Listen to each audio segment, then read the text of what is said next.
La inteligencia animal es una característica que nos permite transcurrir en el mundo resolviendo problemas. A todos los animales, no solamente nosotros como humanos. La inteligencia artificial es un intento todavía mimético de reproducir la inteligencia humana, esta vez, sí, porque las otras las entendemos poco, con una máquina de tal manera que resuelva de momento los mismos problemas que nosotros resolvemos. El futuro cercano, el futuro de la verdadera inteligencia artificial, será construir una inteligencia muy distinta de la nuestra, que tenga nuestro mismo nivel y con la cual podamos entablar un diálogo del cual podamos aprender. De momento no podemos aprender de las máquinas porque hacen lo mismo que nosotros.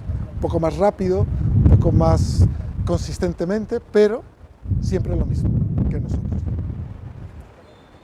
Bueno, una de las características principales de la inteligencia artificial, igual que la inteligencia humana, es que no la vemos. Funciona en casi todas las cosas en las cuales hay una interacción hombre-máquina, desde los aparatos más sencillos como una cámara o una lavadora hasta máquinas que envían a los hombres a la luna. Está en todas partes. Fundamentalmente lo que hace es adquirir conjuntos de datos, procesarlos para generar información, reprocesarlos para generar conocimiento, aprender de este conocimiento y resolver problemas. Bueno, fundamentalmente lo que ha ocurrido con las tecnologías es que se han lanzado al mercado sin saber cuáles son los efectos en cualquier situación. Quizás se han entendido bien para cierto tipo de problemas, pero no para todos los problemas en los que se puede aplicar. Así es que quizás lo que tendríamos que hacer es legislar sobre el momento en que una tecnología es apta para que todo el mundo pueda utilizarla, de tal manera que no pueda tener un doble uso. Y si lo tiene, que seamos capaces de sancionar el doble uso y aparte identificar que alguien la está utilizando de manera fraudulenta. La sociedad.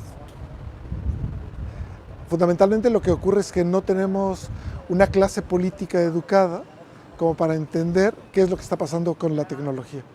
Son simplemente personas que no tienen el nivel adecuado porque la tecnología va muy rápido.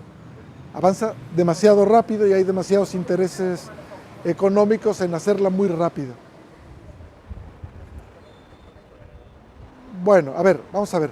Lo catastrófico o no depende de la cantidad de información que tienes. Pero lo que no podemos hacer es que la inteligencia artificial se convierta en el nuevo lobo feroz. Si todo el mundo dice que la inteligencia artificial es peligrosa y no se entiende por qué es peligrosa, seguiremos llamando al lobo, todo el mundo se acostumbrará a que llamemos al lobo, pero cuando realmente venga el lobo nadie hará caso. Y eso es lo que ya ha pasado de alguna manera con Facebook y el abuso que se ha hecho de sus datos con Cambridge Analytica. Pero hay otros miles de casos que se pueden citar. Este es muy evidente porque afecta a la elección del presidente de los Estados Unidos, pero hay muchos más. No, en general la gente no sabe qué es. Claro, todo es por desconocimiento. Cuanto más transparente es la tecnología, es mejor. Así es que tú no sabes que estás bajo el dominio de la tecnología. Si una persona en media utiliza 80 veces el acceso a su teléfono móvil al día, entre 80 y 150 veces, está dando entre 80 y 150 veces al día una cantidad de información infinita a alguien que le está utilizando. Entonces, tú de forma voluntaria, ¿tú lo sabías que estás dando información? ¿Qué información? Si sabes que estás dando, no sabes qué información. Ya está, simplemente eso. Imagínate, millones de personas accediendo 80 veces al día. O sea, 6 millones de catalanes por 80 veces. Imagínate el tipo de radiografía que es. Educación. Hay que educar a la gente, pero la gente está demasiado ocupada leyendo Facebook o haciéndose fotos. Bueno, está motivado. Cuanto tú desmotivas, es decir, que la gente vaya más tiempo a los centros educativos no significa que aprendan más. ¿Ah? Mi padre decía que si la gente quiere ir a la universidad, pero solo quiere ir a la universidad, pongamos autobuses turísticos que sean gratuitos. Los que quieran ir a estudiar, que vengan.